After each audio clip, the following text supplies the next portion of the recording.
Welcome back, guys. It's another opportunity for you to sit, laugh, cry, curse me out, love me, talk about me as much as you please, but you better love me at the end of it. So listen, I have two favorite YouTubers by the name of Meek and Ryan. Y'all see them on my shirt. They are here to start this off with us. So they will be asking, I guess, me some questions. And it's gonna be, I guess, some Barbara Walters vibes mixed in with some extraness. And just so we can go ahead and get started, let me tell y'all, this is my favorite. And he is my least favorite, depending on what you're asking me. So we're gonna go ahead and get started. And action, all right. All right, so the first question I had laid out, just overall, what is your goal for the show? My goal for this show is to add to an already started conversation. I feel like in the LGBT community, I feel like there's a lot of narratives that are happening, both good as well as bad.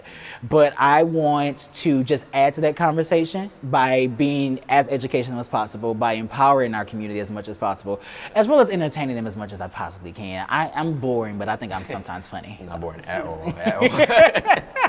Try to be anyways. All right, so What you sitting there looking at? Like, come on, answer the question. my first question is going to be, so when did you first realize that you were gay? When I first realized that I was gay, when I came out Dolores' vagina. But I would say, for me, I recognized it because I grew up in church, and so I just started to like small things in regards to fashion, stuff like that. Not saying that fashion or wanted to naturally be around women said that I was gay, but for me it just felt more natural to, again, so when I saw my mom and my dad would open the door for her, I wanted to be my mom. I didn't want to open the door. I wanted somebody to open the door for me. And when I saw like how when women walk into the church, they got so much respect. Like they held the doors open for them. You know, when they was walking, they had to hold their hand. I just felt so close to that. I don't think I had language or definition to being gay until I was 16 when I came out. And that's why my mom, I first came out to my sister, who is no longer with us, but I came out to her and my mom gave me further definition, and my mom was the one who kind of gave me my own gay mentor. And she was like, hey, talk to this guy, he can help you. So That's amazing. Like most people can't get that from their parents. I very know I did. I love Dolores. Yeah, that's awesome. All right, so the second question I had out. So what are your greatest attributes that make you ideal to tackle these important issues in our community? My greatest attributes, if I had to choose a few of them, I would say my not unbiased personality. I try not to be judgmental. Seeing both sides? Yeah, I feel like I try to see both sides as much as I possibly can. I'm a person where when you're telling me something, I'm always big on, okay, I hear you, I'm going to give advice based off of what you're telling me, but I'm always big on thinking about that other person. What were they going through in that point? So like when you tell me about a cheating relationship, something like that, I'm 9 times out of 10 going to ask questions in regards to, well, did you do this? Well, what did this person feel? You know, stuff like that. Like immediate. I like Yeah, that. but so unbiased. I'm open. And I think I also have love too. I love everybody. I try to love everybody, even when I don't like them. You don't have to like somebody to love them. That's I possible. don't That's agree, very but possible. okay. Just a little bit. You gotta like them a little bit for me to love you. A little bit. Agree to disagree. All right. So my next question is, if you could describe yourself in one word, one very bold word, what would it be? Loud. Loud. And I. That's very true. If But like you said, yeah. In what aspect?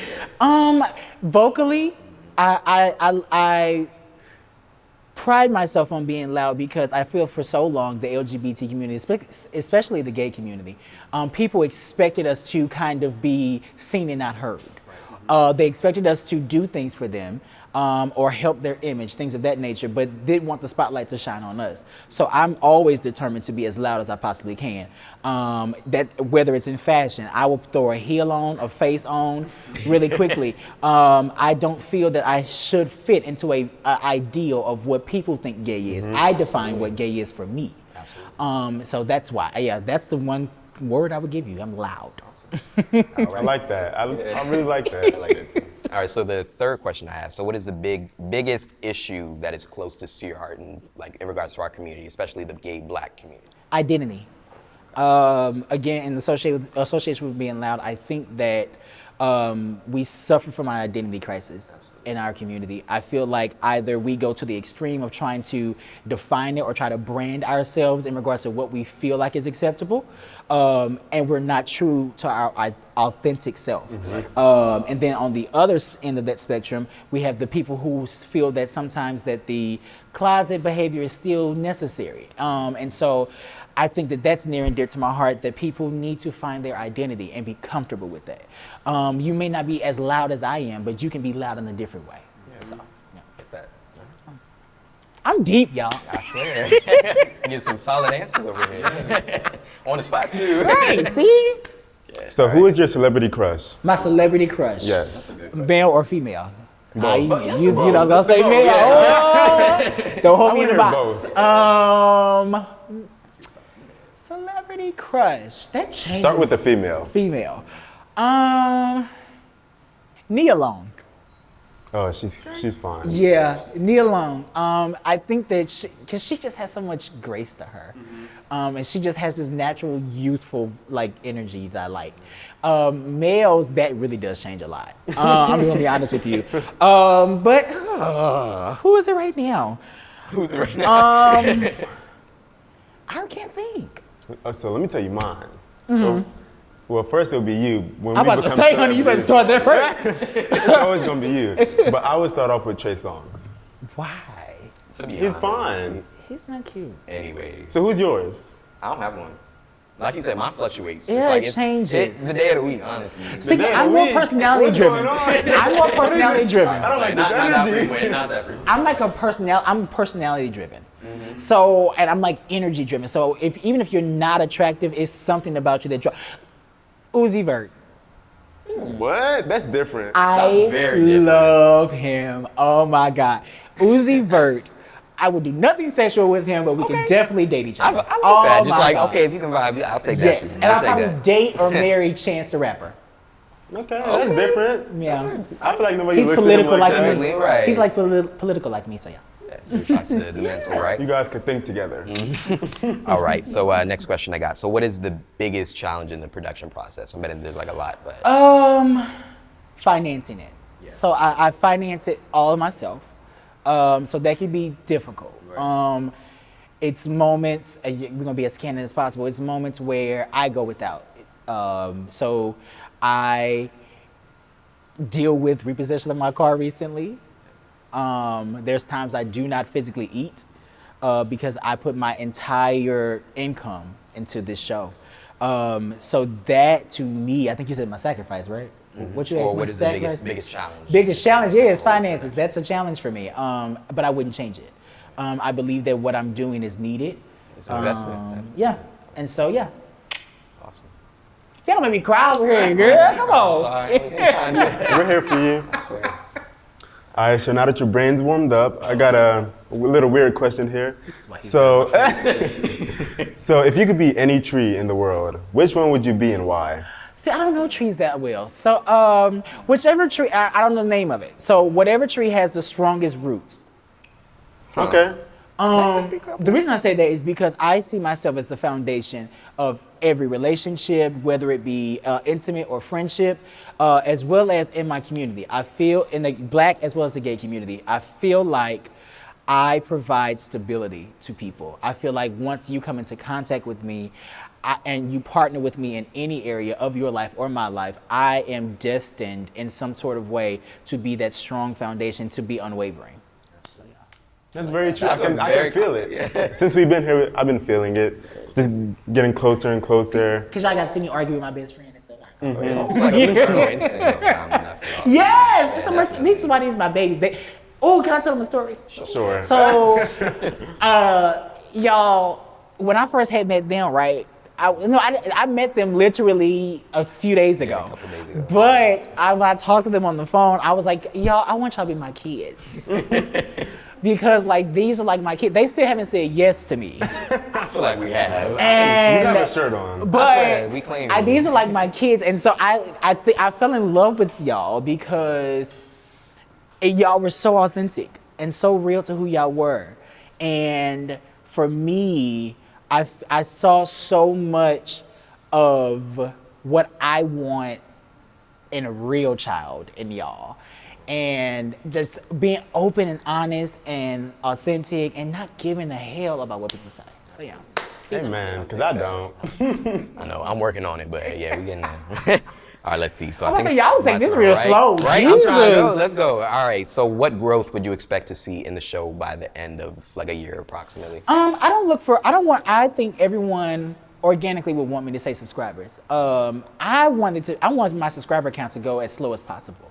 Why is that? Because I think that by growing slowly, if you stick around, you're more likely to be invested in what I do. Absolutely. So you're I can't get up to like almost 20,000 like y'all, but I know that the content that I bring, it's different. Absolutely. And so naturally people are going to be more, I think that was the main thing that Well, attracted me no. to your show, though. Really? Just the fact that it was so different, and you are tackling those either taboo or kept in the dark. Yeah, topics everything that no needs to be one's really spoken talking about. especially in our age group and in the Black community. So this is why yeah, he's I my appreciate favorite. that. This is why. All right, so do you believe the rumor that there's more bottoms than tops in the world? I believe that there is more gay people who do not like to experiment.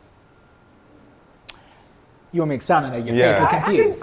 I think that we still try to subscribe to what society says male and female is. So we feel that because we're more dominant, that automatically assigns us to the role of being a top. Or if I'm more feminine or I'm more metrosexual, that assigns me to the role of being a bottom. But I think that, excuse me, God, I think that once our community understands that if you're masculine but you prefer to be, penetrated, excuse me, but it's okay. And so I think that no, I don't think that there's more bottoms than tops. I think there's more people who are unwilling to be experimental. I was one of those people. I tell you all the time, I'm an old school bottom. Old school. But I wouldn't mind. I have tried the top before, and it was uncomfortable in the beginning. But it became fun. I was a lazy top though, so I just realized that I wasn't supposed to be a top because I was lazy, and I had weight problems, so they just didn't look right. Let's see. Moving on. Who is your biggest inspiration within the LGBT community, like as far as activists? Living or dead. celebrity? It can living or dead. Dead would have to be Bayard Rustin. He was innovative before it was even cool to be gay. If you think about the civil rights movement, everyone recognizes Martin Luther King as like this pinnacle of what civil rights was, and he did a great thing. But many people do not know that Bayard Rustin was ahead of his time. He was the one that established the March to Washington. He was the one that they literally would not allow to be the face because he was openly gay. So I owe everything to him. The fact that you literally in the 60s could go to jail for being gay. And the fact that his record shows that he went to jail for being gay, that was just amazing to me. Living, I would have to say, that changes for me in the LGBT community. I think because it changes for several reasons. But one, I would say, Funky Dineva, who's a YouTuber. I don't think I've heard of him. Oh my God. Funky Dineva. We gotta do some research. Right. Yes. Some homework when we Funky leave here. Dineva, it's like y'all grandfather, mother, okay? Grandfather, Because mother. he is like my mother's father. I promise you, and he don't even know it. Funky Dineva has taught me so much via YouTube. He's shown me how to flow in between entertainment, but still make sure that you're captivating the audience and making sure that you don't sell out your community. He makes sure that when he has any conversation that's going to kind of maybe show the LGBT community in a negative light, he makes sure that he always still defends us at the same time. So I love Funky Dineva. Really, really great person. Cool. All right, so you in the bedroom with your man, chilling or whatever. What song will get you turned on the quickest? Rocket by Beyonce. Look, I honestly got it. I'll go with that. The cadence of the song,